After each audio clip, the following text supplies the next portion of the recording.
Stockton was getting very, very frustrated. And Stockton said, I'm going to get a dive in this year, even if it kills me.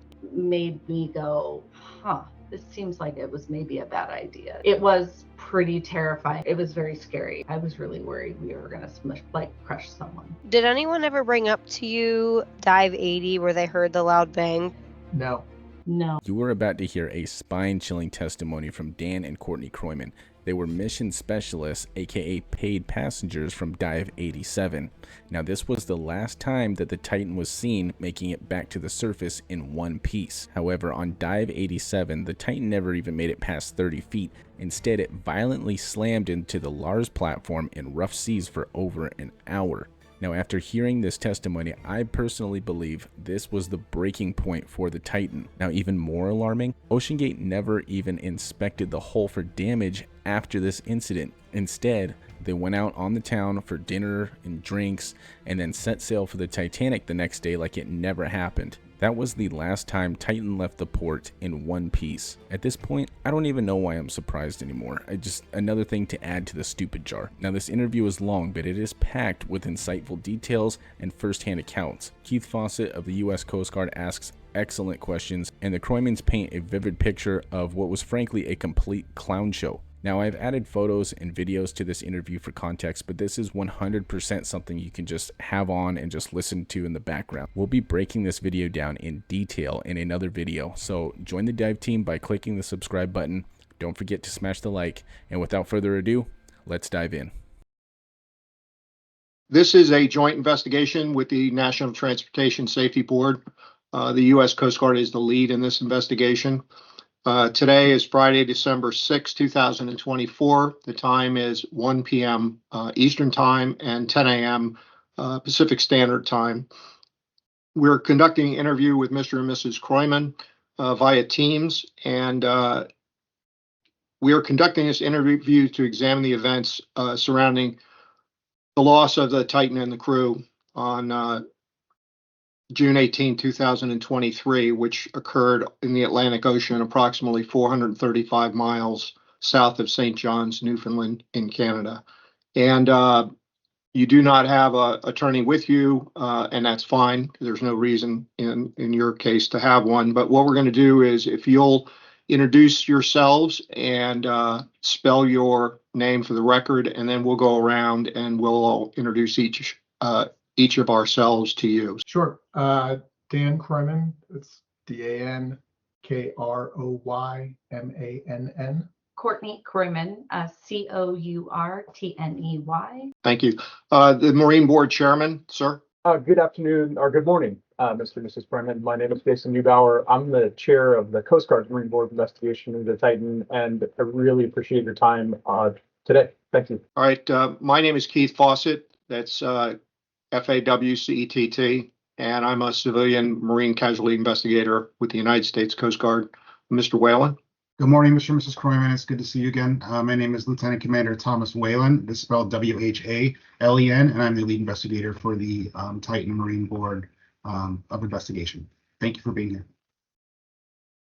Commander Williams. Good morning. This is Lieutenant Commander Katie Williams, spelled WILLIAMS. I am a technical advisor for the Marine Board of Investigation with my emphasis on the engineering systems. For the NTSB. Good morning again. This is Marcel Muse, MUISE. I'm the NTSB's investigator in charge assigned to this accident. And for OceanGate, we have Ms. Hubley has joined also. So if you'll start, Ms. Finger. Yes, hi. My name is Adriana Finger.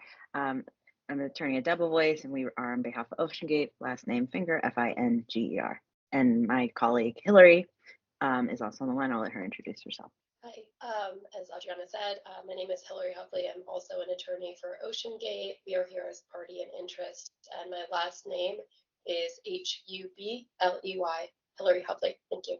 Okay, thank you, everybody. Just for the record, memory is a perishable thing. So if you want to change, modify anything you say in this interview, just contact myself or Mr. Whalen, and we will make sure that everybody on the interview understands that you want to make an addition, a change, or modification. We will produce a report of investigation. If you see that report and you have new evidence that you'd like to bring to the light, after you read the report, you can notify us again, and we will evaluate that evidence. And then all of our work is conducted through a big, thick manual called the Marine Safety Manual, Volume 5. And if you want more information about that, I would be happy to provide it. It explains the hows and whys of how we do our work. So I'm going to ask everybody on the call, if you're not speaking directly, if you'll silence your microphones and silence and turn off your cameras. And the first thing I'm going to do, I'm going to ask you both to take a moment to stand up and step back, and I'm going to swear you in. All statement given to an agency of the United States is punishable by fine and or imprisonment under 18 U.S. Code 1001. Knowing this, do you solemnly swear that the testimony you are about to give will be the truth, the whole truth, and nothing but the truth, so help you God? Yes. Yes. Thank you very much. Please be seated. So all of my questions, and the way we're going to do this is I'm going to have a lead interview, and that'll be Mr. Kroymann. And then after we complete my questions for a particular question for Mr. Kroymann, Mrs. Kroymann, if you have something you want to add, please just chime in when Mr. Kroymann finishes. And they relate directly to your role as a mission specialist on Dive 87, which took place in June of 2023. So we conducted a scoping interview, my colleagues and I, and in that scoping interview, you provided a wealth of information, correspondence with OceanGate directly related to your role as a mission specialist. We have bundled that up and redacted personally identifying information, medical history, and that, phone numbers, emails, and so forth. And that redacted copy is now Coast Guard Exhibit 113, and it spans approximately 63 pages. We asked you to review it because of the redactions, and Mrs. Kroymann, you raised an issue with your astute observation regarding names. So from the Coast Guard's perspective of redacting personal identifying information, the deceased have no privilege when it comes to privacy, and that's why those names are included in the dive plans and various documents. So we did give it a couple of round turns, and if anybody finds any other unredacted information, I did review it after you bounced it back to me, so thank you for that.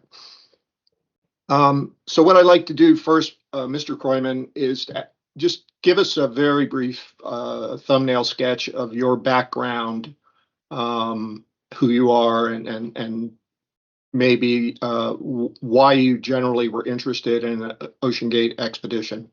Yeah. I'm a software developer. I started a video game company about 9 years ago. My wife is in school was an oceanographer. She's got her degree in oceanography and always had a dream of going to the bottom of the ocean. It wasn't something that panned out as part of life, career, anything along those lines. And when my business did well enough that we had a little bit of money, you're like, hey, there's this company that is just up the road from where we live. We're 30 minutes south of where OceanGate's offices were.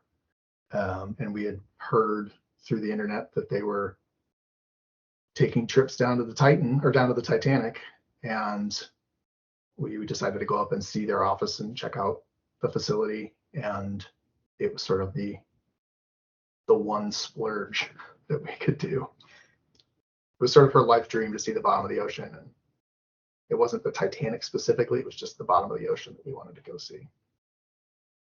So, Mr. Kroymann, in your background, do you have any maritime experience, recreational boating?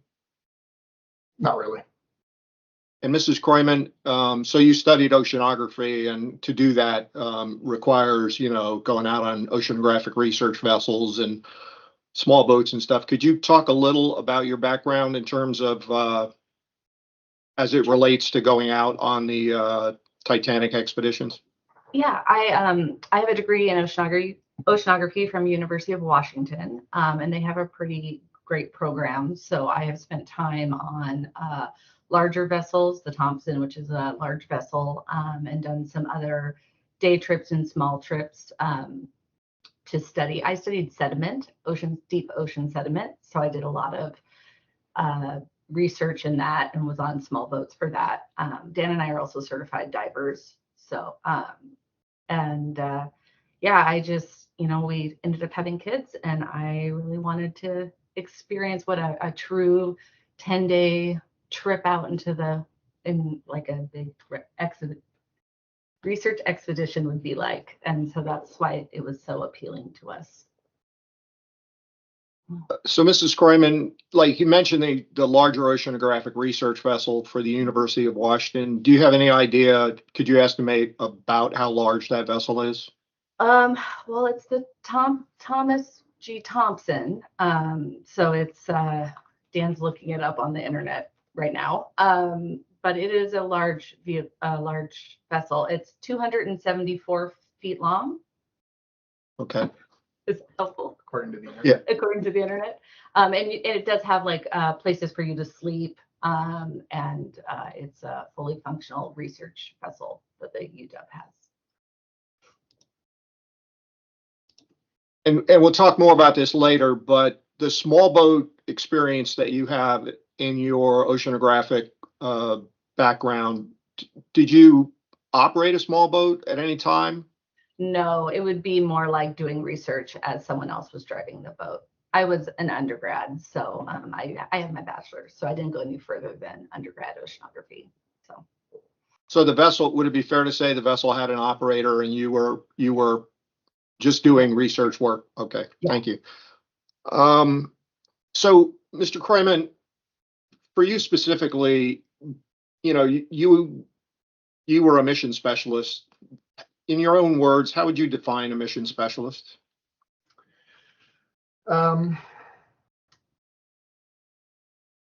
We were, the best way to describe it is we were a passenger, but we were operating under the idea that we were helping fund research that was otherwise hard to get funding for. Yeah, it was a donation to research that came with a trip, effectively, and an opportunity to experience what it would be like to be on an expedition. I know Courtney was especially excited to actively take part in whatever we could take part in on the expedition. If there was any kind of assistance we could provide in the research, she was excited to do it. And Mrs. Kroymann, how about your definition of a mission specialist from your perspective? I agree with my husband. Basically, a paid passenger. I did feel like you're paying to be able to play, to be able to do the research and go on this expedition. I think I had hoped for more ability to be involved, but it was. We're basically just paying for the experience to be on the ship and get to do the dive. Yeah. And shifting to the word pay, Mr. Kroymann, can you talk about what you paid, how you paid it in as much detail as possible directly for the experience to be a mission specialist in the 2023 expedition? Yeah, it was $250,000 a person. I think we paid $50,000 up front as a deposit, and then the remainder was due a year later. We booked nearly 2 years in advance of when we went. And your expectations for the amount of money you paid, were they specifically for a Titanic dive? Yes. We were paying to go on an expedition to the Titanic, mainly because that was the only real thing that was being offered at the time. I know that afterward they were talking about that wasn't actually the ideal place. It was just the place that they could find enough people that would be willing to pay to fund the program, to keep the research going, to keep the development of the vessels and business plan, and the eventual hope was that they could expand and do research in more than just going to the Titanic. But that was all that was available when we found out about them. And Mrs. Kroymann, do you have anything to add to the payment, the idea of the payment for the mission specialist? No, Dan explained it, and I saw that the invoice is on the list of documents. So yeah, we paid $50,000 each for a deposit, and then the rest of it was due. I think it was in January, the year that we went on our mission. And we did bank transfers because obviously, yeah, already. So in the documentation, they called the money you paid, quote, a training and support contribution. Mr. Kroymann, would that be the way you understood it? Yes. I mean, it's easy to look at it as the price of a ticket. But it also, I understood that we were funding the operation. We were like patrons of the arts in a sense. We were funding this dream of making it more accessible to do deep sea research. So it wasn't just, a tiny sliver of humanity that gets to go do that kind of research. There's scientists that would love to, and they don't have the means to. And so it was both. It was a price of a ticket for us to go to the bottom of the ocean, and it was also helping support this business, I guess. So Mr. Kroymann mentioned like funding the arts, and in a lot of cases, when you fund the arts, you might have a tax deductible contribution. Was the money that you paid tax deductible? No. No. Was OceanGate ever portrayed to you as I'm definitely not a person that's sharp on the whole tax deductible thing, but like a 3C501 corporation or anything like that? No, not at all. And then, Mr. Kroymann, what was like if there was no ability to dive, do you understand the refund policy? Yes, the way that it was described to us, there was not a refund. We were funding the expedition, and if the expedition failed, it still was an expedition that needed to be paid for. There were ships and crew and all the equipment. What we also knew was that if it failed, we would be given the opportunity to either stay on the ship for the next expedition if there was space on the ship, and if they managed to get enough successful dives, we could go in as well, or we could come back in the future at a reduced rate. But we knew going in that it was not a guarantee, and we were not going to get a refund if the weather prevented a dive or something happened. So, Mrs. Kroymann, in particular, as a mission specialist, Mr. Kroymann said you were eager to participate, in support, in a support role. And in the Coast Guard Exhibit 113 on page 7, it discusses that you were listed in the dinghy deck support crew. Can you talk about that? Yes, that would have been page 7. Yeah, I believe it's 7. I don't think it's on 7. It's probably in the dive sides. Page 7 of the PDF. Yes. Just to refresh your memory, in the scoping interview, you said that I believe you said something about you helped, tie up the dinghy and do all that. The ropes. Yeah. So if you wanted to participate, you could help out on the deck.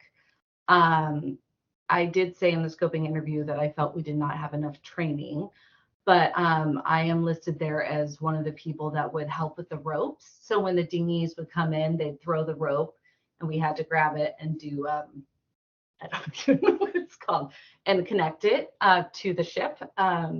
See, like I said, there wasn't a lot of training. But yeah, they did want us on the deck to help with that.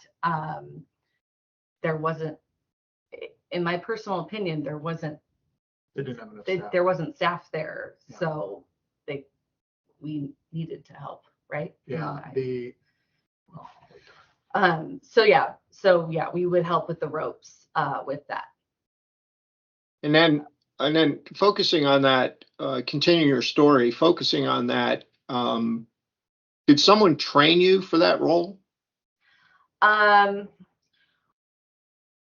I would not call it training. Yes, there was a person that showed us quickly how to do it, but it was not enough that I felt comfortable doing it.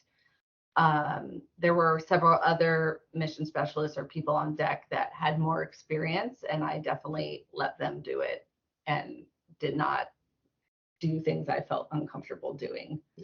Because it was a very quick lesson. In the scoping interview, I did mention at the end of our mission, I spoke with people at OceanGate and told them that they need to do more training for their mission specialists because I felt like it was really lacking and we had no idea what we were doing on the deck. So, could you elaborate a little on not enough staff?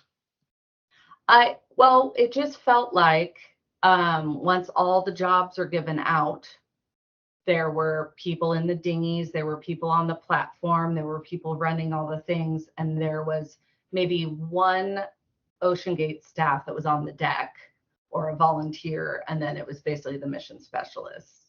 Would you elaborate with me on that? I think that they were staffed for the way it worked in previous years, where the sub was on the deck of the ship, and it didn't require dinghies with people driving them and crews stuck out on the platform. It consumed more people, more personnel to do it the way it was done that year, where they had to be towed behind the ship.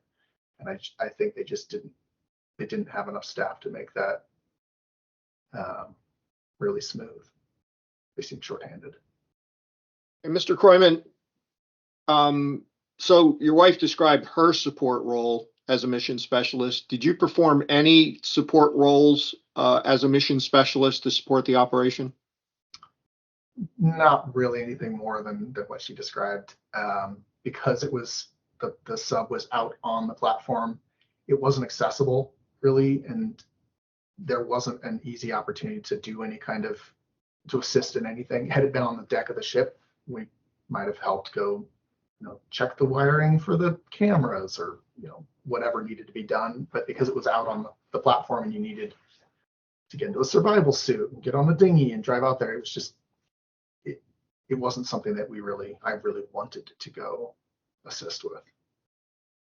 And you mentioned the vessel and the LARS platform with the Titan on it. Mr. Kroymann, did anybody explain why they shifted from the Horizon Arctic, which was the previous dive support vessel, where they could put the Titan on the stern, versus shifting over to the Polar Prince? Did anybody explain that to you, why that occurred? Yeah, what was told to us was that they were unable to rent the Horizon because oil and gas exploration had really shot up, and the cost to rent the ship, they were just outbid by oil and gas exploration companies that could pay far more money than they could pay. And so they were sort of relegated to the Polar Prince, which was not their first choice of ship. And they were told originally that they would be able to get a crane installed on the deck of the ship that would have enough lift capacity to pick the sub up and put it on. And then that didn't happen. And so they kind of scrambled and went with the alternate plan of towing it behind the ship. Mrs. Kroymann, did you hear anything else why they went from the more capable vessel to the Polar Prince? No, that was what we were explained. I can't remember exactly when we were told that, but it was before we were in Newfoundland. It was maybe a couple months before. Yeah, at the beginning of the season, before mission 1. Okay. I'm going to take a moment to share a screen. Give me 1 second. So this is it should pop up on your screen. This is Coast Guard Exhibit 029, and it lists a bunch of duties that and I put the circle around it for emphasis, They talked about communication liaison, tracking, cleaning tasks inside and outside the sub, charging sub batteries and air supplies, comping oil-filled housings, variety of documentation tasks, video review and notation, and then other tasks deemed as appropriate by OceanGate management. Did you do any of those things? I realized that you. No. We didn't, and again, I think it was largely because the sub was not readily accessible. I think if it had been on the deck of the ship, changing batteries and air supplies and things like that is for sure something that we would have been assisting with. And we also didn't do any of the video review and notation because there were no successful dives that had videos to review and do notation of. But yeah, we didn't, none of those tasks were really things. I think if we had said, hey, I'd really like to go out to the platform and assist with XYZ, that they would have said, okay, great, let's get you suited up. We'll show you what to do and how to get out there. It just wasn't something that was appealing to do. We also weren't trained to do it, and Yeah. I don't feel like we were given any training to feel comfortable enough to do it. Yeah, I don't think it would. I did not want to do it because I didn't feel safe doing that. And I want to shift gears. So I'm going to read it just for ease. I'm going to take that down. So in Coast Guard 113, there is a mission specialist crew responsibility, and I think that's on page 7. Yes. Mm-hmm. And it says, I understand that as a member of the expedition crew will need to complete substantial training prior to the start of the expedition, up to 14 hours, depending on prior maritime experience. This training includes basic seamanship, submersible operations, emergency procedures, communication, navigation, and submersible systems and controls. Stopping right there, Mr. Kroymann, did you receive any training similar to that? No. And then, Mrs. Kroymann, were you aware of like videos called First Fridays that might be available to you? Yes, yes, I was available. I knew about the videos. I watched all of them. And just to comment on that paragraph, if that's okay, when I signed up to be a mission specialist, I was really excited about all the training. I thought that we were going to be going up to Everett and learning a bunch and training and helping, and that never happened. Never, ever happened. Yeah. And then, Mr. Kroymann, were you aware of anybody that was on the expedition with you? You know, it's one thing to get training. It's another thing to document training. Did any other mission specialists directly say to you, hey, I completed seamanship training or communications training, and, I got documented in some manner? I don't think so. I think, no, there were some mission specialists that had a more experience, maybe not on ships, but with like technology and things, and they used their skills. But not that I'm aware of anyone that we knew got specialized training. Yeah. Did anybody require you to verify that you watched like the First Friday No. videos? No. And then continuing the end of that paragraph, it says, for clients with extensive experience or in special situations, this requirement may be waived by OceanGate expeditions. Did anybody tell you that your training requirements had been waived? No. Mr. Kroymann? No. And then Mrs. Kroymann? No. And then it ends with, I understand that I may be required to provide or obtain a U.S. Coast Guard merchant mariner credential or a similar maritime equivalent. Mr. Kroymann, did anybody ever speak to you about getting a Coast Guard credential or an equivalent? They did when the very first time that we were talking to them when we were signing up for the expedition, they talked about getting a merchant mariner credential, and we started the process. What was the name of it? We got the Twitch cards. TWIC card. Yeah, the transportation. And that was workers. the extent of where we went, and nothing was ever said of it from that point forward. There was no mention of it given after that. And Mrs. Kroymann, this is a little off my plan here, but you toured the OceanGate facilities, didn't you? Yes, I did several times. And did you see like the work being done on the Titan?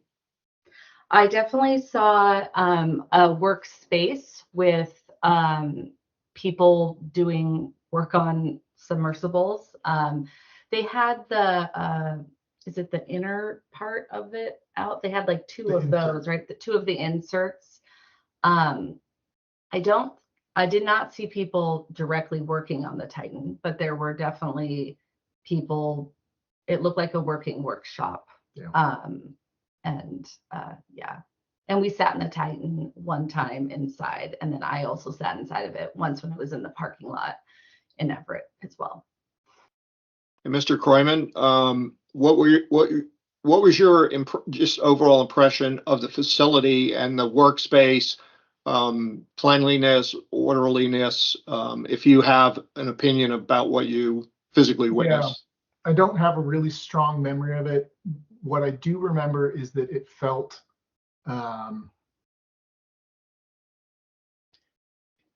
like a startup versus an established corporate company. It had that sort of scrappy feel to it. It was a fairly small facility, and yeah, that's the best way I can describe it. Can I add? Because I do remember.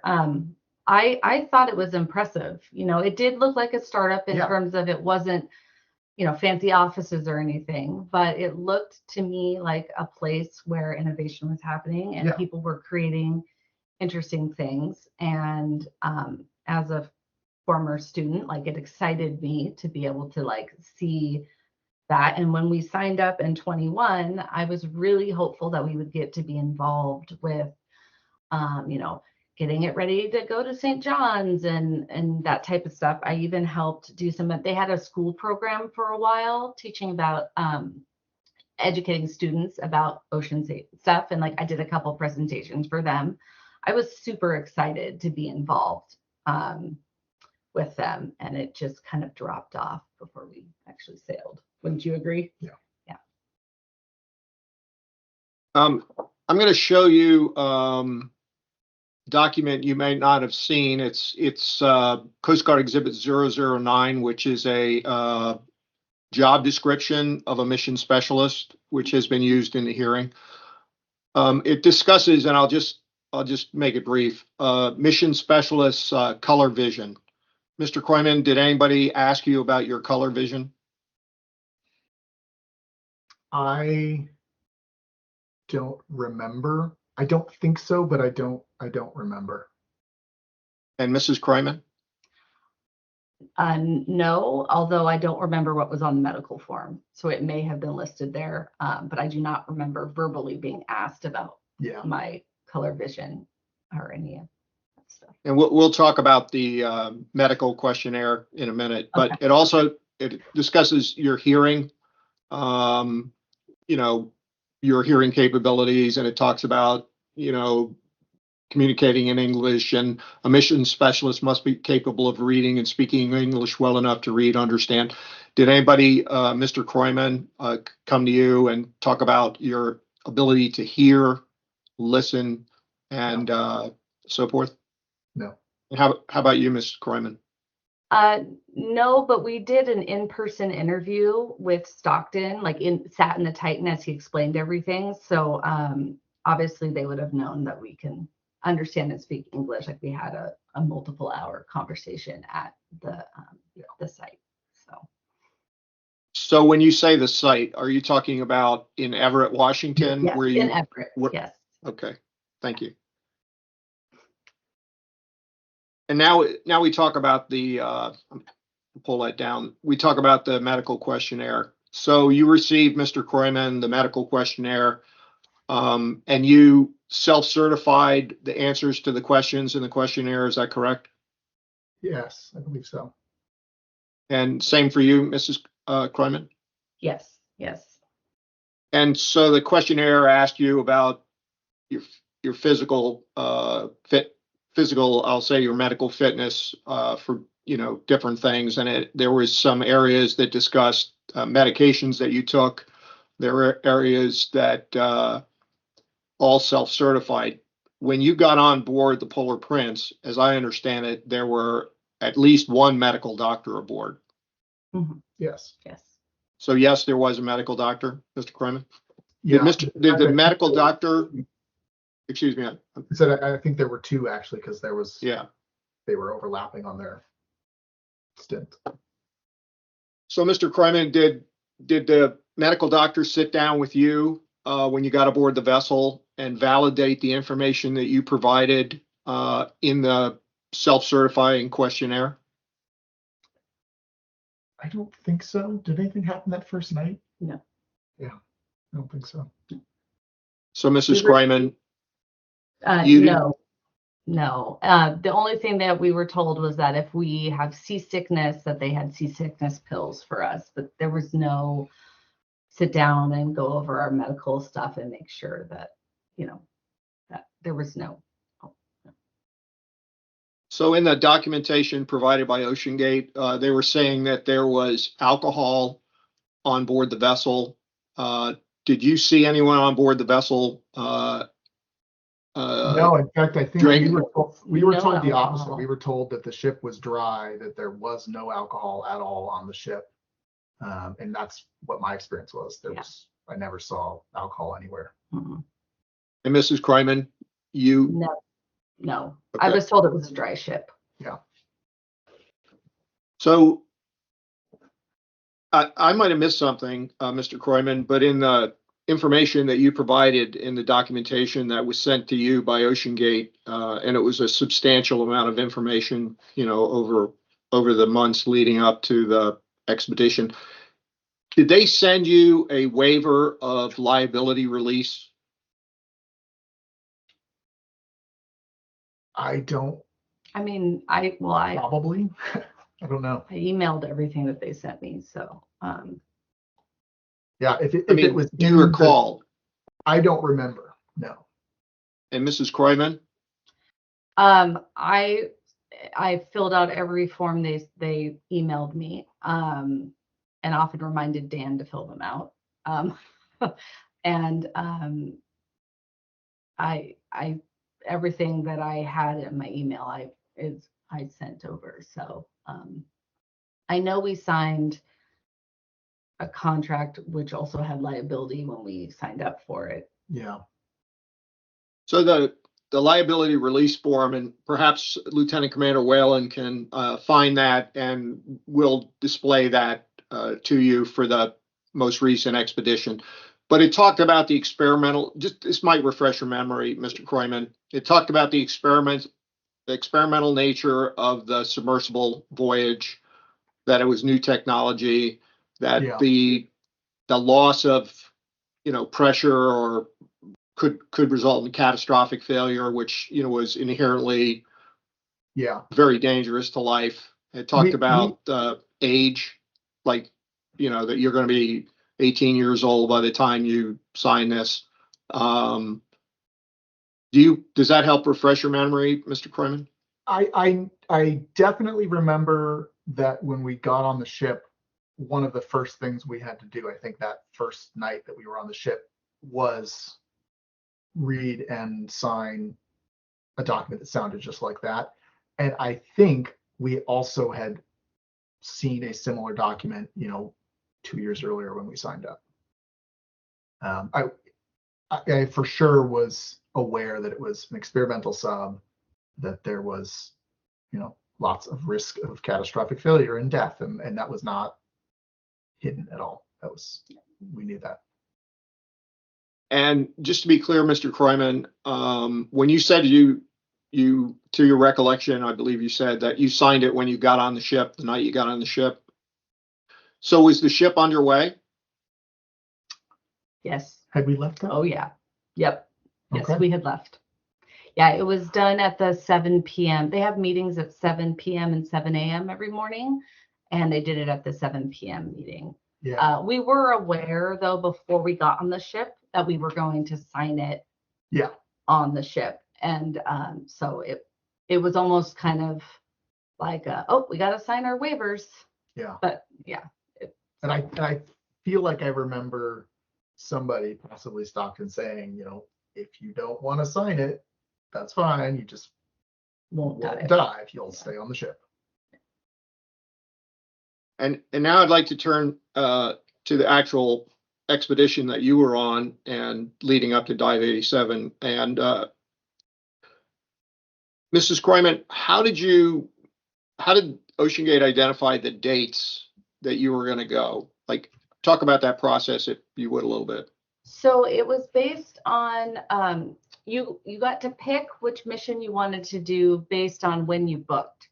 So we booked very far in advance. So once the dates were released, they emailed me and asked me, you know, here's the dates. When would you like to come? And so I looked at our calendar, and there were five sessions, five dates, and I didn't want to go first because I figured I'd let a few dives go before, and I didn't want to go last. So I chose the fourth mission. It also fit with like the kids' school schedule and stuff. And then I told them, you know, that we wanted that date, and they booked us that way. You were always booked with like your rankings. So since we booked so early, we were like, you know, dive team 1 because we had the longest. We had booked the longest. And so, in general, the communications that you had, and I'll stay with you, Mrs. Kroymann, related to the email correspondence with OceanGate, how was that? Was that satisfactory from your perspective? I would say satisfactory. Email was the primary communication. When we booked, they had a woman that was in charge of mission specialists, and I feel like I got a lot more communication then. That would have been 21 to 22, and then she left the company, and the communication did go down. I don't feel like I got as many emails or information, but before the mission started, you know, we got all the medical forms and stuff. But yeah, it was, I would say, satisfactory, especially for the amount of money we paid. Mr. Kroymann? Yeah, I think, as she said, initially when we signed up, there was a lot of communication back and forth. And then in the year-ish leading up to the expedition, the communication was pretty sparse. And I, learned later that they just didn't have a person whose full-time job was communicating with the mission specialists. So it was sort of a background task for people at the company. And so now, Mr. Kroymann, we're heading out of St. John's on June 7th, 2023, and you're heading out to the Titanic site, and they're towing the LARS platform astern, and they have the Titan on it. Could you talk about the voyage out to the Titanic site and any unusual circumstances that might have developed during the towing operation? Yeah.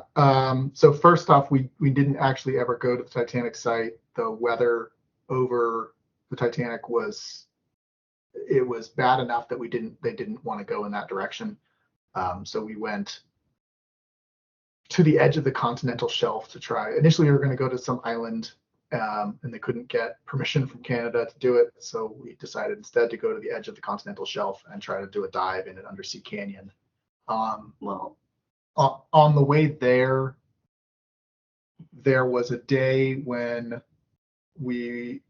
because the sub was being towed behind the ship, if they needed to do maintenance on it, they had to stop the ship and then get dinghies in the water and go out to the platform, and we couldn't keep sailing while they were doing maintenance. So there was a day while we were still in transit where we stopped and they were doing work on the sub, and the tow line drifted underneath the ship, the sport ship, and ended up getting wrapped around the propeller shaft. And they realized that, I think, after they had already started to try to move the ship, and it was tangled around the propeller, and it was a couple hours of the entire ship's crew and the OceanGate staff trying to figure out a solution, what they could do to safely get it off. They ended up having divers going under the ship and cutting it with a knife they got from the kitchen, I think. Is there anything else that happened? Well, I was just going to state that before we got on the ship, they told us that we had about a 50% chance of making it to the Titanic because of the weather. And one mission specialist backed out then because he only wanted to go to the Titanic. Since we just wanted to see the bottom of the ocean, I was like, well, let's still go. And then they always said that if the weather was terrible over the Titanic, they would try to stay within a day's voyage away if the weather got better, which is why we ended up on the continental shelf. They just tried to keep the ship away from the really bad weather on the Titanic. No, I would say the propeller situation was the pain. Oh, it was so bad. And you said so bad? Yeah, it was, I mean, imagine being a person who, is a paying passenger and you're being told that it's fine to tow it behind the ship. And then the first day you're steaming out, the rope is wrapped around the propeller and it's like, it just was kind of a circus there for a little bit. Yeah. People didn't know what to do and they're grabbing knives from the kitchen. And it definitely made me go, this seems like it was maybe a bad idea to tow it behind. Yeah. I had a really big sense of wow, this is amazing, professionalism. And then this kind of just was, I thought we were going to have to go back to St. John's. It was very close to that being the outcome. So let me ask you a question. There are various kind of tow lines. There's a nylon line which sinks, and then there's polypropylene, which is not generally used as tow line, but it floats on the surface. Did you see the tow line sinking below the surface of the water, Mr. Kroymann, or was it floating on the surface? I think it floated. Yeah. I think it floated as well. I know I can't remember the color, but I can you could see it floating. I could see it. Yeah. And then at any time, you've brought this up before, Mr. Kroymann and Mrs. Kroymann, you got the LARS platform with the Titan on it somewhere astern of the ship and they're towing it. Did you ever see them while the Titan was being towed, or they stopped where they would put a small boat in the water and just go and check to make sure the Titan was okay? I think that sort of happened every day just by the nature of we would stop and they would be either going out to the Titan to do some sort of maintenance or preparing to attempt to do a dive. I don't think they ever intentionally stopped to check on it. Yeah. But we stopped every day and there was definitely work or things done on it daily. Yeah. There was never a day that there wasn't a crew going out to the platform. And then I want to ask you, Mr. Kroymann, to talk about Dive 87 in as much detail as possible. And then Mrs. Kroymann, I'll go to you. So if you would start though, you talked about these 7 p.m. meetings on board the ship. Yep. A brief question about that. Were those sort of planning meetings for the dive, such as Dive 87, which was going to occur the next day? Yeah, there was always a 7 p.m. and a 7 a.m. meeting, and the 7 p.m. meeting was typically recapping what was done. At the beginning of the day, it would be assigning out a hit list of tasks for all of the various staff members to try and accomplish. And then at the end of the day, it was, all right, what did we get done? What still needs to be done? Let's create the new task list for tomorrow. And when a dive was planned for the next day, it was let's go over the schedule, make sure everyone knows what their assignments are, what the timing is going to be, just generally make sure everyone knew what the plan was. And then same thing, 7 a.m. meeting was, again, go over everything.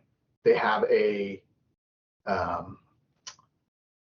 like a risk analysis spreadsheet thing where they'd have a bunch of different things that could count as a strike against it. So, if somebody overslept and didn't make it to the 7 a.m. meeting, or if someone just was having a bad feeling about the dive and didn't want to do it, or if there was an equipment problem, or various different things, or if the weather was bad, or the sea state was above X number of feet, those would each count as sort of a negative strike against it. And then if you got enough negative strikes, they would say, all right, we're calling it for today. And I think that happened on some of the earlier attempts to dive on our mission. The weather was bad or something, and it was like, all right, well, that's too many things against us diving this day. After we got through the 7 a.m. meeting and everyone knew what they were doing, we went and got weighed with the bag of stuff that we were going to bring onto the sub, so we knew how much weight was going into the sub. There was I want to say an hour or two of waiting while the crews, Stockton and some of the other people, were going out to the platform, getting everything prepped, doing all the initial checks. We were sort of hanging out on the ship. And then at some point, we reached the point where they're like, all right, we're on schedule, everything's good, it's time to go. And so we got into the dinghies, we drove out to the platform. There were maybe 2 or 3 staff members out there at that time that helped us get onto the platform from the dinghy, get into the sub. We took off our survival gear and our boots and whatnot and handed them back to them so they would take it away. And once we were all in, they proceeded to close the dome, bolted it shut. At that point, Stockton was continuing to do some more checks on systems. I don't know what he was doing, but I know he was, making sure that everything was running, making sure the computers were on, and testing various things. And then they got on the radio, and it was sort of like the, mission control launch of a space shuttle or something, where it's like, all right, they were calling out each team and saying, all right, is this team good? Yeah, we're good. And it was kind of everybody signing off and saying that everything's a go. At one point, I think either before or right after that, we then had what they called a stop ski, where we would just stop, everyone would stop what they were doing and just sit there for 5 minutes, something like that. The theory being that you didn't want to get into just sort of moving forward because of the inertia of like, yep, we're all just doing the tasks, and you wanted to sort of have a point where you could stop and just think about, like, is there something that I missed? Are we forgetting to do something? And then once we'd gone through all of that, then they said, all right, let's start the dive. They flooded the platform, so it sank down to, I think it's about 30 feet underwater. And at that point, Stockton was checking the variable ballast system, and the way he was describing it was, he's got a little joystick, and it was like, push it all the way to the left, and something spools all the way one way, push it all the way to the right, and it spools all the way the other way. And it was only spooling halfway. And he couldn't diagnose what was wrong from inside the sub, so we were communicating with the scuba divers that were outside the sub to check and see if they could see what was wrong, if something was just fouled or caught. And they couldn't figure it out. So eventually we made the determination that we should go back to the surface, see if we could figure out what the problem was. Hopefully it was something simple, and if so, then we would be able to continue the dive, and if not, then we would have to scrub the dive. When we were getting ready to come back to the surface, we were told to brace at the front of the sub. There's no seats or seat belts or anything, so we needed to be in a stable position. And the plan was to raise the back of the sub a little bit and then have it come up you know, on a tilt. And so we were braced at the front. One person had their feet in the dome, then a person behind them had their knees kind of against their back, and we were just like bracing like you would if you were in an airplane accident or something. And what happened instead was I think the back valves weren't actually closed, and so when they tried to put air in the back of the platform, it didn't do anything. The air just went straight out, and the operator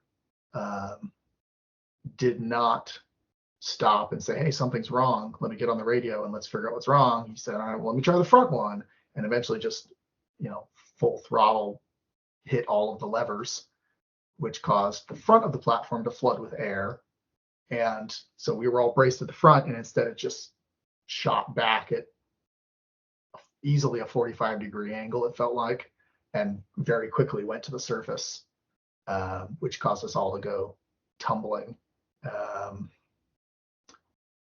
At that point, Courtney and I managed to sort of climb up to the dome. There's a lip on the floor where the floor goes up to the dome, and then normally it drops down a little bit to the actual dome. They have a little toilet up there.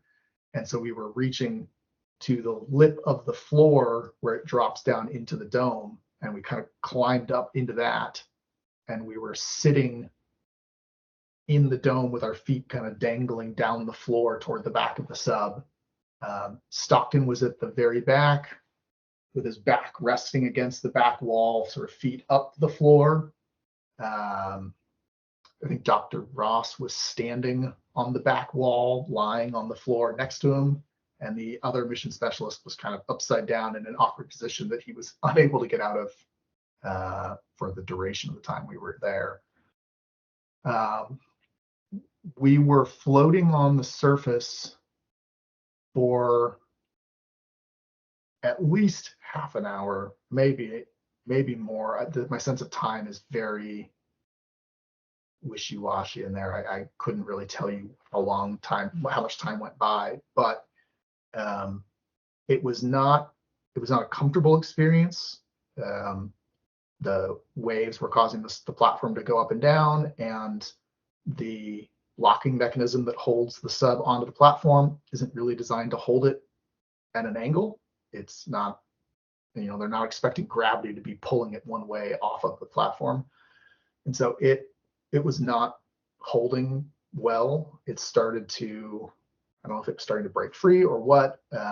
Stockton was on the radio,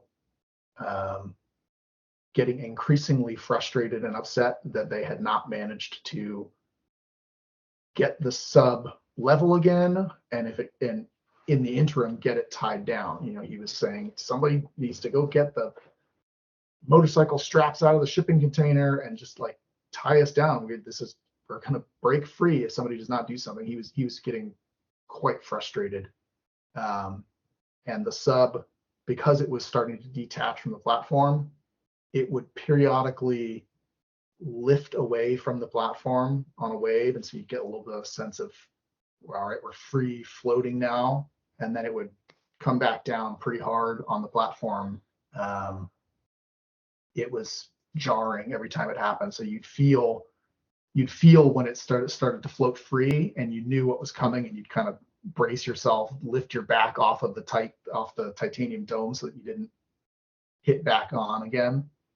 I think during that time, the people that were originally the sort of scuba diver team, they were out there trying to get onto the platform, figure out how to tie the sub down.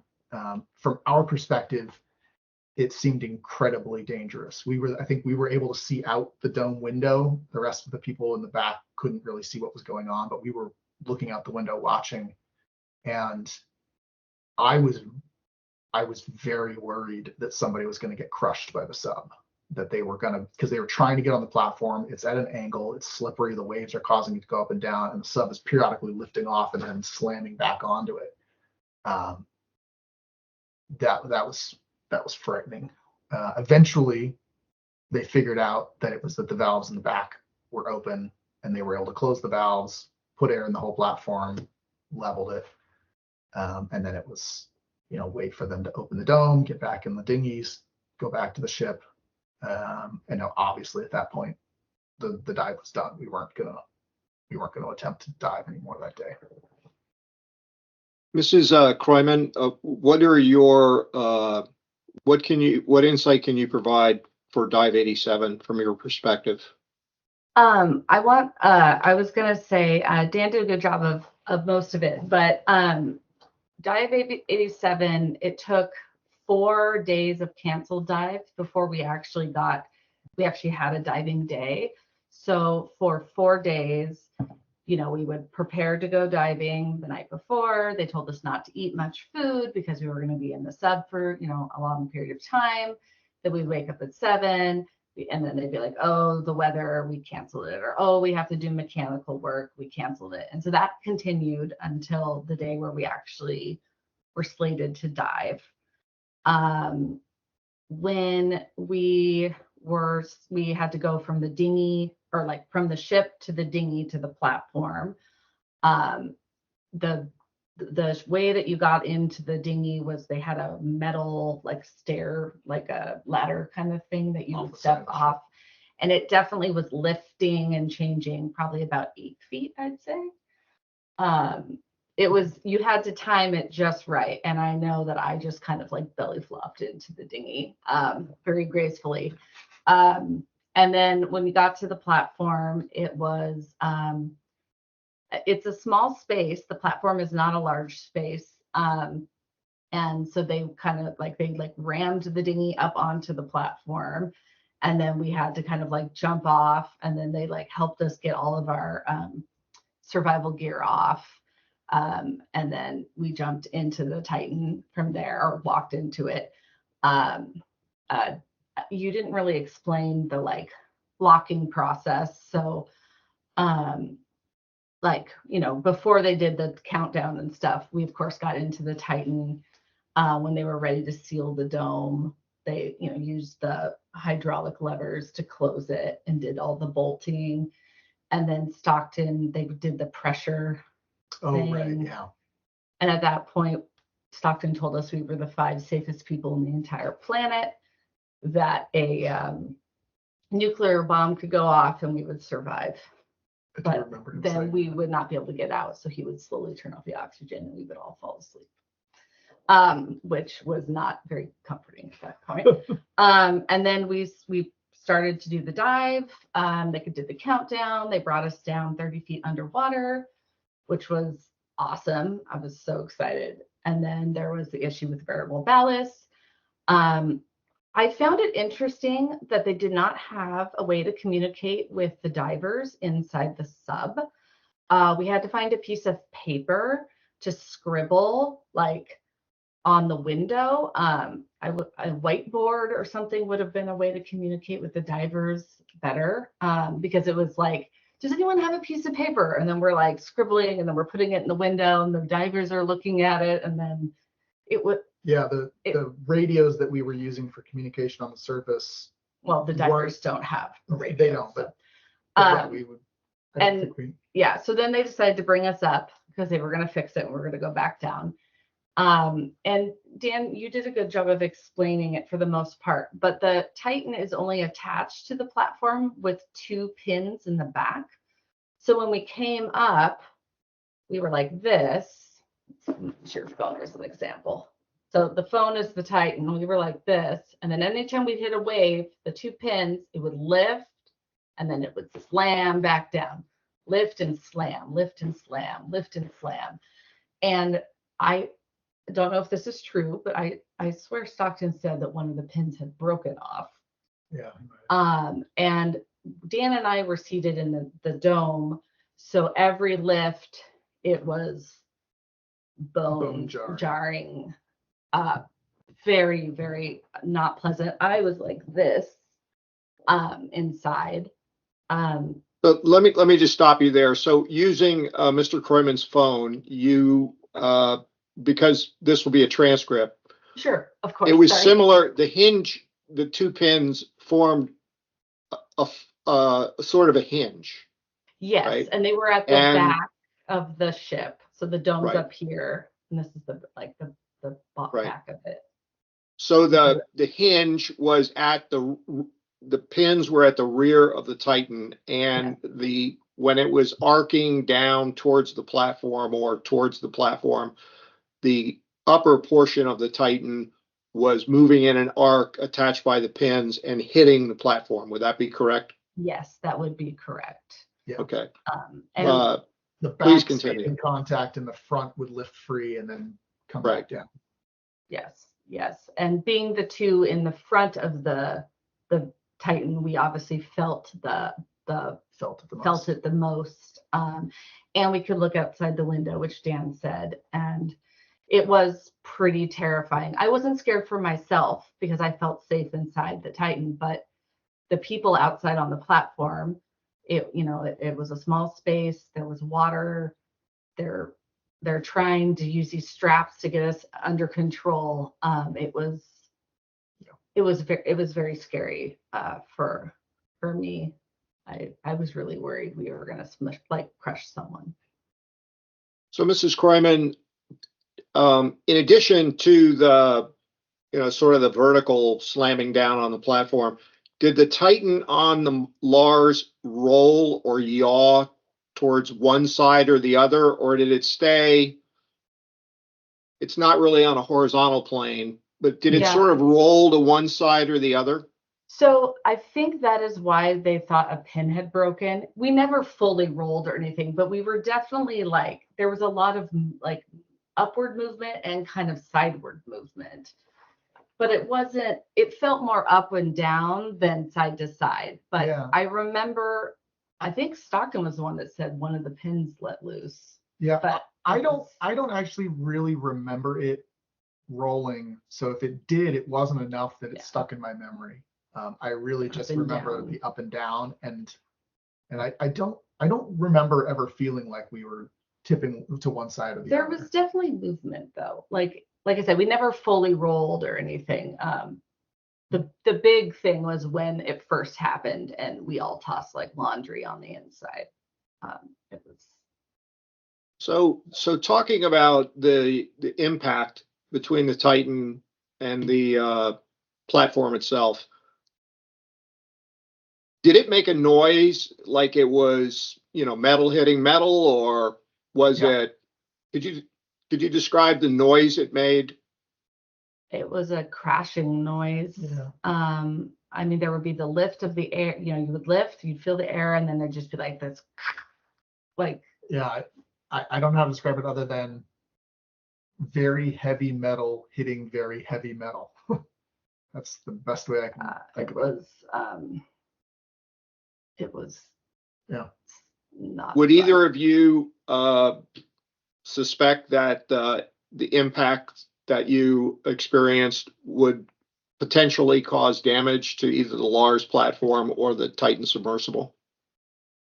I wondered about that. I feel like I posed that question to Stockton, I think. You did. And I think his response was that the pressure that it's under at depth is so much more force than what was happening on the surface that he wasn't concerned. I don't know if I am not a physicist. I don't know, but the amount of force that would be imparted by that large of an object decelerating instantly when it hits another large object, that's a lot of force. It seemed concerning to me. I definitely, after the accident, often thought about whether what we went through caused some kind of stress fracture in the hull or something. I've wondered that every day since. Yeah, we definitely posed that question to Stockton, and he told us that it was basically indestructible. So it wasn't that he wasn't concerned at all about the banging or the accident we had, that it was completely safe. I mean, yeah, pretty much. And going back to the force of the impact, would you say that the Titan, when it impacted on the LARS, made a metallic sound? I think so. It is hard to remember that moment. I'll be honest, I broke my back in high school, and so when we were going through this, I was more concerned about my safety of not injuring myself. But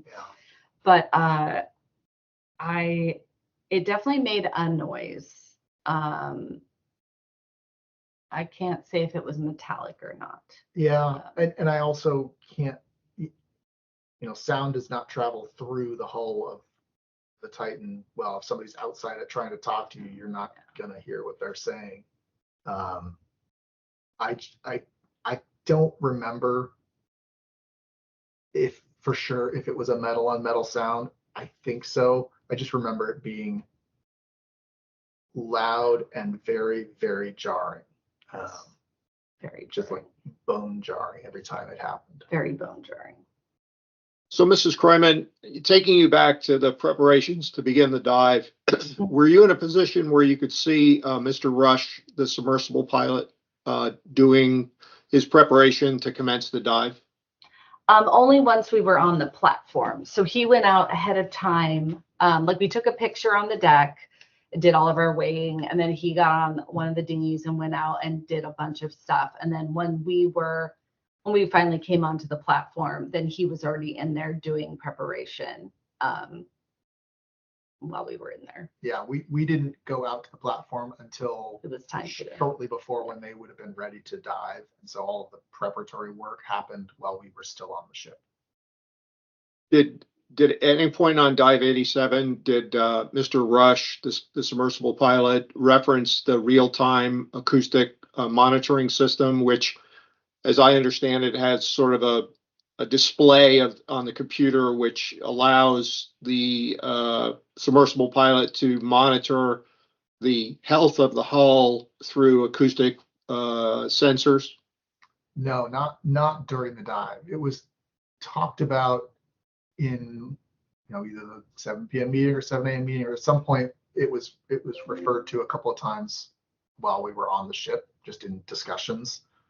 But it wasn't referenced, and I don't think I was able to see all of the screens, and there were a couple that were facing to the back of the sub, and he's sitting in the back, and so I would have had to have maneuvered around to be able to see them. And I never saw what I've heard the acoustic monitoring system looks like. I never saw it, and he didn't talk about it. But again, we weren't in it for that long.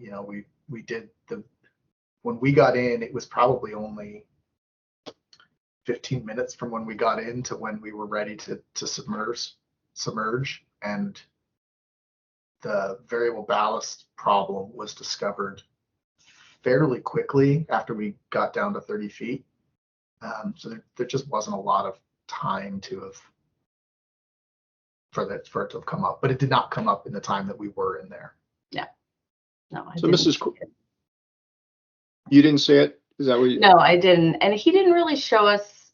He was busy getting the sub ready. He was in preparation mode. So there wasn't let me show you all this stuff. I didn't barely even saw the computer monitors, I would say. We were too focused looking out the dome. Yeah. So, Mrs. Kroymann, what did you understand Dr. Ross's role was on the Dive 87? So Dr. Ross is a marine biologist, and so they have scientists. OceanGate brings on scientists, and since we were doing a non-Titanic dive, we were diving the continental shelf. Since Dr. Ross is a marine biologist and he has studied this area, I think with a remote operated vehicle, his job was to help us identify if we saw any life while we were doing our dive. So they would have a scientist specialist in the sub, depending on where you were going. So, if you were going to the Titanic, you had PH. If you were going to doing something else, you'd have maybe Dr. Ross or something like that. So now that the dive is complete and you get in a small boat, you get back to the ship, what happened next in terms of Mrs. Kroymann with any discussions with OceanGate about what happened on your dive? Well, we were obviously disappointed and angry because we understood that, you know, there could be a mechanical failure or a weather issue that would cause us not to dive. But our accident was caused by human error. And it was really frustrating that happened to us because it obviously stopped our ability to do any sort of dive, and it could have been prevented. So we sat down with Stockton and another OceanGate person, and we talked about kind of what the next steps would be. They wanted feedback from us. They did offer us to stay on the ship and do mission 5. But we have small children and we'd already been away from them for a long time, so we could not do that. They did offer for us to do some dives in the Puget Sound on their other submarines because they had to do some classing of them last summer. So we kind of talked about us going out and doing some of that. And then we also talked about us coming back in a future year and getting to try again. This is also at the time where they asked for feedback. And so I gave them a lot of feedback. I have my degree is in oceanography, but I was a wedding event floral designer for years. So client relations and kind of that type of stuff is my like bread and butter. And I did not feel like they did a good job with the mission specialists, giving us training, introducing us to the ship, any of that. So I gave them a lot of feedback on ways that they could make the experience better for mission specialists, because when you are paying that amount of money, you don't expect a lot, but you expect like a welcome email that tells you what time you need to be at the hotel, someone to meet you at the ship and bring you on, because we literally walked on the Polar Prince and we're like, hello, is anyone here? Like, we had no idea where to go. We had no guidance on, you know, any of that. And so I had a lot of like feedback like that to make the experience better for future mission specialists. How about you, Mr. Kroymann? In your conversations with OceanGate following Dive 87, any observations you'd like to share? I think Courtney covered it. It was, you know, there was the 7 p.m. debrief that day. Stockton was not happy at all with the person who'd been operating the platform and made it very clear. And then I can't remember if it was before or after that meeting is when we sat down with Stockton and the other employee and talked about, you know, it was us giving them feedback and them, I think, trying to keep us happy as people who could potentially continue to pay for things in the future. Well, yeah, and we paid full price. Yeah. So I also, can I say one thing that I just remembered prior to we got on the sub? So as I mentioned, we had the 4 days of failed dives before our dive, and Stockton was getting very, very frustrated that he had not been able to get a successful dive in. The entire season. And Dan and I were sitting we were in the lunchroom, weren't we? Yeah. And Stockton said, I'm going to get a dive in this year, even if it kills me. To which a person next to him who worked for OceanGate said, only if you do it safely. And he was like, ha, ha, ha, ha. Yeah, only if I do it safely. But I could tell that Stockton was really frustrated. And then you could also see it on Dive 87 when we were inside the Titan and we had our accident. He was not happy. Yeah. The comment was made in jest, but you could, there was, I mean, the emotion behind it, you could tell, like, the fact that there had not been a single successful mission that had had a dive the entire year was really starting to weigh on him, and he just really wanted to get a dive in that was successful. Yeah. So, Mr. Kroymann, did OceanGate, following your sit down with OceanGate personnel, did they assure you that they would do an incident review and create an incident report about the issues that you experienced on Dive 87? No. And The following day, we were in transit back towards St. John's, and they were initially offering to like do a short, little 300-meter dive. And one of the other mission specialists sort of pulled us aside and was like, hey guys, I know that you want to do a dive. I would like to argue and suggest that we don't do any dives, that we just get back to St. John's. Like, don't waste the time, get back to St. John's quicker so that they can have more time to, look at the sub, do whatever kind of maintenance they need to do on the sub. And we agreed. We were sort of saying this, doing a short little dive it's not really what we were here for. And we would rather that they have more time to look at the sub. I don't really know that anything happened though. Like, we got into port and almost the entire crew got off the ship, and it was, they've got 1 day turnaround to go hit the grocery store and whatnot. And we all went out to dinner. The entire crew went out to dinner that night. We went out drinking that night. The next morning they were heading out while we were hungover lying in bed at the hotel looking out the window at the ship leaving. I don't think really there was any kind of substantial investigation of like, is the sub still okay? It might have happened in transit back out, but I don't think anyone was out there that night when we got back into port before they left the next morning. so when you got back, Mrs. Kroymann, when you got back to St. John after your mission, did they pull the LARS with the Titan on it, like up close, like right alongside the ship? Was it like adjacent to the ship? Yes, it was right next to the ship, and our hotel room could actually look out on it. So we were able to see it that night and that morning when they left. So you alluded to the 4 canceled dives that leading up to Dive 87.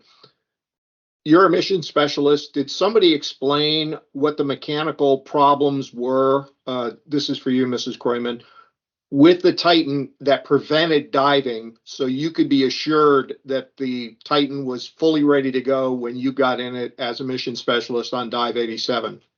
I don't think so. I think it was like the cameras and the I don't think it was anything to do with the actual ship or with the actual submarine or submersible. I know that a lot of it was weather cancellations. And then the one that I think there was one was mechanical, but I think it was more like they wanted to work on the cameras and the electrical or something. Yeah, most of the cancellations were because either there was really thick fog and they didn't want to do the dive with really thick fog because it would make it harder to do the recovery. There was at least one day where the sea states, the wave heights were just too high. I don't actually remember there being a mechanical day, but it might have been sort of on the earlier end of it. I think if it had been toward the end, they would have put it off. But if it happened, it was like non-essential, like the 4K camera on the right side keeps acting up, and like we really want to figure out what's going on. Let's go see if we can diagnose that problem. But yeah, I think all of the cancellations were, once we had a plan of what we were going to do, and we had initially we were going to go to that island, and then they tried to get approval from the Canadian government and couldn't, and so once we had a plan of where we were going to go, I feel like every day we would like suit up to do it, and then it would get canceled because of weather problems. I think. I feel like there was one day, but I wouldn't be able to tell you what the reason was, but I suspect it was like 4D cameras and electrical and them wanting to like fix that type of stuff. They worked on the cameras a lot. Yeah, there was something with that camera that was not functioning. So I only have a couple more questions, and I'll turn it over to my colleagues. But did Dr. Ross ever say anything to you regarding diving on Titan after you all got out of the Titan at the end of dive 87? I don't think so. No, I mean, I think we exchanged pleasantries, we went to dinner together and stuff, but I don't think we talked about the Titan at all. No. So I want to turn your attention. This is an extract from, and you'll see it on your screen in just a minute, make it a little easier. These are the extracts, and you mentioned it in your testimony about the risk matrix and so forth. And so on the left, you're looking at, and you provided this to us, it's dive 87 V2 dive plan risk index. The date was the 11th of June. And what I'm interested in is down in the bottom, you see the client risk is listed at 44. And this was dated, and it talked about limited experience with subs, limited seamanship, media, or celebrities involved. And then on June 13th, which doesn't make sense to me, there's a different client risk index. So when you dove, what happened there was there were 5 mission specialists on the ship. Dive team 1 were the people that had booked earliest. It was Courtney and I and one other guy who could qualify as media celebrity potentially. Yeah, I would say that. He was part of our crew, and I think initially he was going to be with us, and then he decided that he really wanted to see the Titanic, and that the other mission specialist who was with us was someone who had actually been on the previous mission that had totally failed, and they did not have a reason they had to go home right away. So they had stayed on for our mission. And so he decided he was going to effectively give up his seat to let this other person go, so that because he really just wanted to see the Titanic. He was there to see the Titanic. Yeah. So that would make sense of why that. Yes, that would be that's how I would understand it. Yeah. So Mrs. Kroymann, in these 7 p.m. meeting prior to dive 87, did someone actually say, hey, we've evaluated the risk for this mission and the risk index is 47? Did you know what that meant, 47? I knew based by how they had explained it that they total up, things are worth numbers, right? And then they total it up and it kind of tells you the number.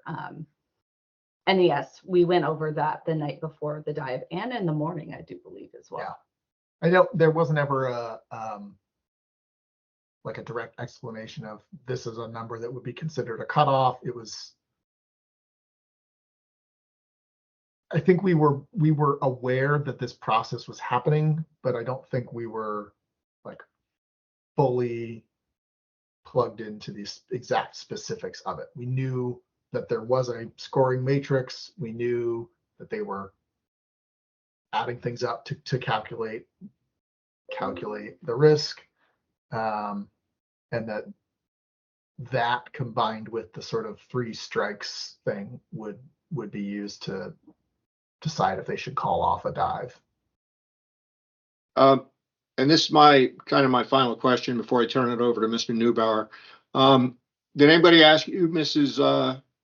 Kroymann, if you are good to go for the dive? Yes. Like as part of the risk assessment program. Yeah. Yeah. I don't think no one came up to me and said, how are you feeling? But it was definitely like, I was there. I was happy. I was weighed in. I was ready to go.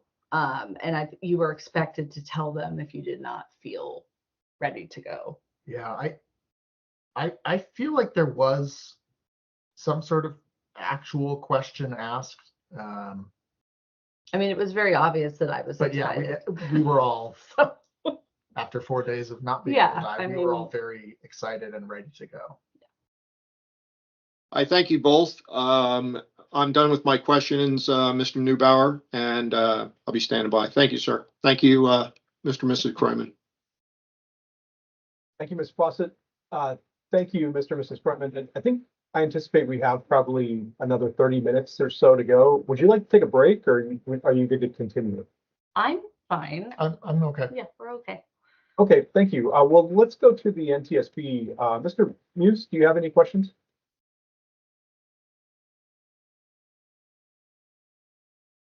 Actually, thank you for your time, folks. I have no questions. Thanks, Jason. Okay, thanks, Marcel. I'd like to go to OceanGate. OceanGate Council, do you have any questions for the Kroymanns? I do not have any questions at this time for the Kroymanns, but thank you for your testimony so far. Okay, thank you. And I just want to make sure, Ms. Hubley, also, no questions? That's right, no question. Thank you. Oh, okay, thank you. Going back to the Coast Guard team, I'd like to go to the lead investigator, Mr. Whalen. Thank you, Mr. Neubauer. I just have a few follow-up questions, and you gave a really good testimony and greatly appreciate that. So did you, and I may have missed this, but what you had mentioned that you had booked 2 years in advance. Why did you guys book 2 years in advance? And Mr. Kroymann or Mrs. Kroymann, whoever wants to take that. Mainly it was just because we needed to get childcare from one of our parents. We needed to have somebody be able to watch our kids for roughly 3 weeks, and it was just easier to do it a year out. I think we also might have been, I can't remember, but it might have been sort of a let's give them another year of refining the process so that it's as polished as it can be by the time we go. We weren't in like a rush to do it right away. And I think it was a combination of needing to get childcare lined up, and we might as well let them have another year of ironing out kinks and making it as polished an experience as they can get it. Yeah, it was definitely childcare and child schedule related. Our kids were in elementary school at the time, so we needed time to plan out everything for that. Understood. And then, so after Dive 87, you had come back to St. John's. At any point, did you guys witness any of the OceanGate crew conduct like an extensive inspection or pull the insert of the hull out of the Titan? No, I'm fairly certain the insert did not get pulled out. So as I said earlier, we could see the ship and the Titan outside our hotel room before they departed. And while there were people working on the Titan on the cameras, and they were definitely doing things, the hull was never pulled out. I never saw any of that happen. It was just people doing work around. There is a very slim possibility that it happened that night because we all went out to dinner and then we went out drinking. Who would have done that? Because again, most of the crew was out with us. I mean, the dinner was 40 people. It was like the entire crew, and most of the crew was with us. But it is like, it is conceivable that somebody went back and looked at it. I don't think it happened, and I never saw it happen, and they left early the next morning. Yeah. Okay. And did you have any interactions with any of Mission 5 mission specialists? The mission after you? They all arrived. Well, no, there was one guy. So at the dinner that we had in St. John's, there was one gentleman who was not in Dive Team 1, who we did meet at dinner. And then, as I said, we saw them leave. from the harbor. Like we watched them leave. Mhm. And in our pre-scope interview, I did say that I saw an SUV pull up, a dinghy came out, people got in the dinghy and they took it to the ship in the harbor, and the people climbed up the pilot ladder to get on the ship. So I don't know what that was, but I did witness that. But I did not interact with anyone other than the gentleman at, Yeah. and that was just like a hello. I remember the OceanGate staff the night before at dinner talking about how one of Is running late. yeah, somebody's Was running. flights were delayed and they were, trying to figure out how they could get them to St. John's in time to not miss. I mean, we had to flip our own rooms. Like we had to strip all of our beds, and they were like, oh yeah, we've got these people, this family's coming to stay in your room, and you have, so like it was pretty bare bones with the like, Mhm. right? Like if you were, yeah. Mhm. And then prior to your guys' arrival onto the Polar Prince, did you do a crew changeover from mission 3 to mission 4? Were you guys part of the dinner from mission 3 with mission 3 mission specialists? No, but we were sitting in the hotel lobby when they arrived, and we did see people get off. Yeah. And like we met with some of the OceanGate staff at that time and said like hello to other people. They didn't do a dinner. Yeah, I don't think they did. Like when we came into port, we all went out. Stockton paid for everyone to have dinner together. Yeah, I don't but think that happened. I think that was special because on mission 5, they had brought out a lot of the OceanGate staff to go on to the Polar Prince to experience. Like I think most of the staff was on the boat, and so I think this was kind of like a special dinner, like we just happened to be part of it because we were there. Possible. Understood. Okay. Well, again, thank you so much for your testimony. It's greatly appreciated. And you guys have been great, and we appreciate your assistance in the investigation. Mr. Neubauer, that's all the questions I have. Thank you, Commander Whalen. Let's go to Commander Williams. She's our engineer on this investigation. Good afternoon. I just have one question. Did anyone ever bring up to you Dive 80 where they heard the loud bang prior to you going on board, or did you hear any rumors about that? No. No, I did not know anything about that until recent hearings. So. Okay. Thank you. That's all I have. Thank you. I just have a couple follow-up questions and want to start by saying thank you for the recollections and your detailed testimony. The question I have is in regards to the real-time monitoring system that was one of the safety monitoring systems for the submersible. Were you familiar with that system, or were you briefed on what that system performed ahead of your dives? It was, yes, somewhat. It was talked about multiple different times on the ship. I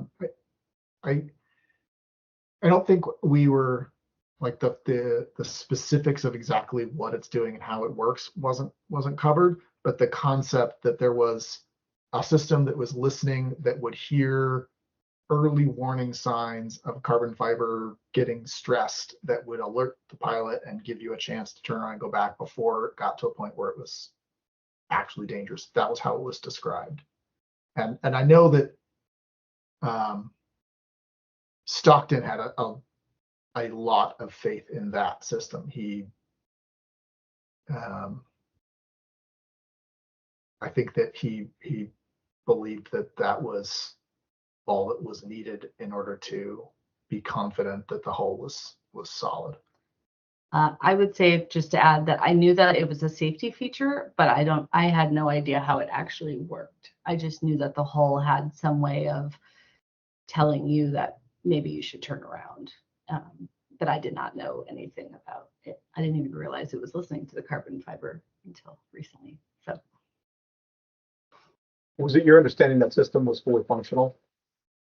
yes. Yeah. Yes. Did any OceanGate employees or contractors who were involved with the support to the missions ever voice any concerns directly to you or offline about the safety of the Titan? No. I never heard anything. I don't think so, no. No. Yeah, no. How about any of the other mission specialists or the guides who were involved that were necessarily employees? No, not until after our accident. You know, like Dan was said earlier, you know, one of the mission specialists was like, we should let them go back to St. John's and look at the ship. There was definitely like a, you know, that type of like, oh, it should get checked over through, you know, the mission specialist. Like, wow, that was a big thing. They should take a look at that. Like, you know, how could that impact stuff? But other than that, no. Yeah, I don't, none of the staff, none of the OceanGate employees ever said anything that made me think, oh, wow, that person is concerned and they wouldn't get in the sub. Like it felt like, given the opportunity, any one of them would have jumped at the chance to go down. And so, yeah. Understand. And during your testimony today, you mentioned that you realized one of the other OceanGate submersibles was classed. Were you under the full understanding that the Titan was not classified in the classification society?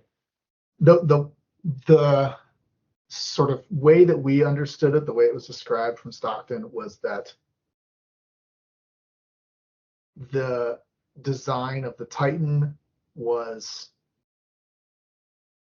different enough, you know, innovative enough that the existing classing procedures almost like you would almost have to invent a new classing procedure for that sub. I don't have to know if that is true or not, but that's kind of how it was described. But like the Antipodes, the one that we would have gone, that is a much more traditional sub that is classed, and they needed to get it reclassed, so they were going to dive to the bottom of the Puget Sound. Yeah.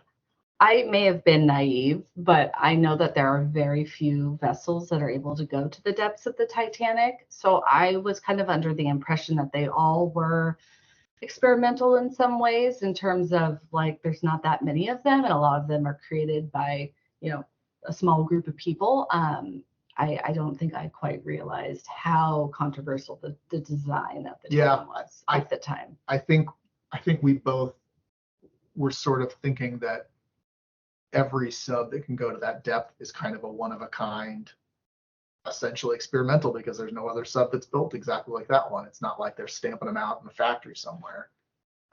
And I knew that the pressure hull of most subs, especially subs that go that deep, are a sphere, and that this was novel in that it was not a sphere. But often there is like the plexiglass that makes them not appear spherical. I don't think I really thought about how substantially different it was from other subs, other than like, you know, it is a larger space that can fit 5 people instead of a cramped space that just barely fits 2 people. Yeah. That was sort of what I was thinking about. Thank you. And just to confirm that, did you know that this was really the only carbon fiber submersible to go to that type of depth? Were you aware of that? I was naive and did not know that, but I am now realizing that. I think I knew that. I, again, not a physicist, don't know what I probably should know about a sub that I'm going to get into. But the people involved all seemed very competent and very confident, and gave me no reason to doubt that they weren't qualified and you know. I felt surrounded by experts. And I think also when we signed up, it seemed like they, you know, had been doing this now. I don't remember how many years it had been at the point when we joined. I'm now realizing it was a lot earlier in the life cycle of this than I thought it was at the time. It felt like, you know, they've done this a bunch of times. They've dived successfully to the Titanic. They've got all this video footage and prior years where people made it successfully. And 2022 in particular, they made a bunch of successful dives that we were, you know, seeing and reading about. So it felt like it was almost routine. I think when we were going into the experience, my expectation was that, the only real risks were that there would be a weather problem or something that would prevent us from diving, but that if we got in the sub and we actually were able to successfully start a dive, I naively did not actually really think that there was a substantial risk. It felt like they had just done it a bunch of times and it was kind of routine at this point. Okay. And just one final question. Was it ever implied by OceanGate through the forms that you were delivered or by communications that the submersible had been like signed off by authorities? I mean, either Canadian or United States, like agencies or government authorities? I don't think so. No, I mean, we knew it was unclassed. I did actually ask one of the OceanGate employees how they are able to dive on the Titanic. I was like, what kind of permits and things do you need to be able to do that? And he said it's international waters, so they don't need to. He said that they send a letter to the Coast Guard every year to let them know that they're diving. But other than that, that they don't do anything else. Isn't that what he said? You were with me. Yeah. Because I was, curious about how they have permission to dive on the Titanic. So. Are you pretty certain for your memory that they said that they would have to send a notification to the U.S. Coast Guard that they were diving on the Titanic? I do not remember that. So I remember talking to this person and they said that they send notification. It's my recollection that it was the U.S. Coast Guard. I think it was the Coast Guard, so I guess it could be the Canadian Coast Guard. But I remember him telling me that so that they would be aware that they were doing stuff on there. You were with me. Do you remember who that witness or gentleman was? I do. Am I allowed to say their name? Yes. Yep. Yes. Okay. It was Kyle Bingham, the number 2 gentleman. And just to make, was that in relation to when we were talking about trying to go to that island and we had to? No, I was just asking how we get to dive on the Titanic and what kind of certificate, like what kind of permits they need. And I was really shocked to hear that you don't need any permits because it's in international waters. And just to make sure, could it have been that he talked about sending a letter to NOAA? Could that have been the other agency? I will say that being an oceanography student, I know what NOAA is and the Coast Guard is, and it was definitely the Coast Guard and not NOAA. Thank you. Okay, I think those were the questions I have. I really appreciate your time and for coming forward to provide your testimony. Mr. Fawcett, do you have a follow-up question? Yeah, just real quick, sir. I'm going to show you real quickly a couple of photographs from Exhibit 113 that you provided. Mr. Kroymann, did you take this photograph that you see on the screen? Yes. And what am I looking at? That is the back of the sub. Stockton had opened up the door, and I think at that point we were taking some of our personal belongings that we brought onto the sub and sort of stashing them in that back compartment. He might have also been checking a computer, I can't remember, but this was before we closed the dome, before we dived, just getting ready. The next photograph that you see here, there's 2 people looking out of the observation dome. Could you tell me what I see in that image? Yeah. So at this point, we obviously have not yet dived. The person on the left side there is Courtney, and I think at that point the support team was getting into the dinghies, pulling back from the platform in preparation for us to submerge, I think. And then they stayed, in the vicinity because there's divers that were gonna go down and do the unlocking once we were ready to actually lift off the platform. And you had mentioned divers before. and you took this picture also. Yep. What we're looking at here was this in the pre-dive sequence, or was this when you came up with the variable ballast problems and you alluded to using pieces of paper held up against the dome to communicate with the divers? I believe at this point we were down at the 30 feet point, and we might have already started communication with them about the variable ballast problem. I don't know for sure if this was before or after that, but it was in that time period where we were waiting to see if we could figure out the problem before we decided we had to come back up. This was when we were just sitting at 30 feet under. And the final image, which I believe you also took, could you describe, I have one person over here in this area, his face is redacted. Yep. Could you describe what we're looking at here? Yeah, this was when we were 45-degree angle bobbing on the surface. You can see Dr. Ross on the right-hand side there is effectively standing on the back wall. Stockton's leaning against the back wall. The other mission specialist is stuck in an awkward upside-down position. There was I think a computer monitor right sort of below his head, and he couldn't figure out how to get out of that position without banging the computer monitor, so he just stayed there. And then Courtney and I are currently sitting up in the dome facing down toward the back. On either side of the toilet. So it's like Dan, toilet, me. And then what we're seeing up here, this chrome and sort of opaque plastic, is this a grab hold, a handheld? Yeah, it's both a handhold and a light. It's like a camping thing.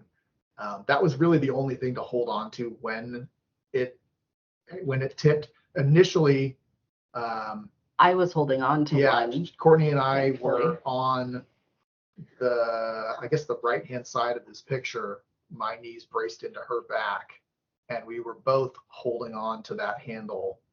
And when it flipped, we just tumbled. But I stayed because I was holding onto the handle. I was able to climb up easily into it because I was in front.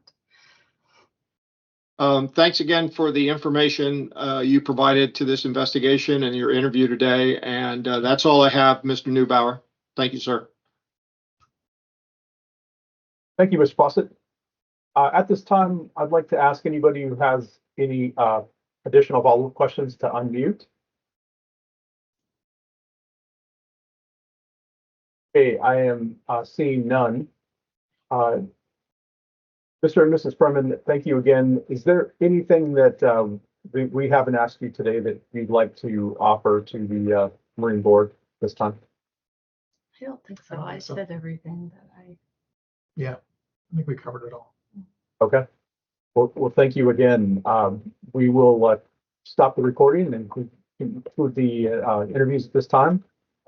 I hope you have a good holiday season, and really, again, appreciate your time today. Take care. Thank you. Of course. You too. Thank you for all the investigators and